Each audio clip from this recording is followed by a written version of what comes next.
Futboldagi eng katta armoningizni aytib bera olasizmi? Endi ancha yoshi katta futbolchi bo'lib qoldingiz.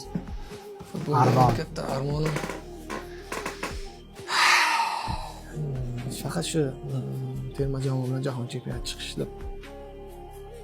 Shu armon bilaman. Endi hali kech emas, balkim Mr. Kafanis agar imkoniyat bersalar qo'ldan kelgancha vatan uchun har doim o'ynab kelganman terma jamoada. Bundan keyin o'ynashga Umuman kuchim beradi. Sirachi Katanis chaqirmadi sizni. Yo'q. Sababini ham Aytgani yo'q. Bir marta ham nima deydi o'sha Zuborga taklif qilmadi. Chaqirmasning sababini bilmayman. Balkim o'yinlarga men ofitsialniy o'yinlarga chaqirmasning sababi nima desa, masalan uchun aytishim mumkin. Menga keldi, mana o'tgan nimada yoqmadi. O'tgan Zubor keldi, Rashidov yoqmadi desa bo'ladi. Lekin meni bir marta ham ko'rmagan. O'z jamoasida ko'rmagan. Endi sababini bilmayman. Balkim hamma murabbiyga har xil o'yinchi yoqadi.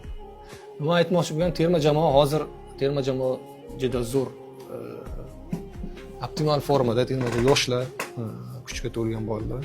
Mana ko'rib turibsiz, Eron bilan ham yaxshi o'yin o'ynab, bizda necha o'ynab kelishdi.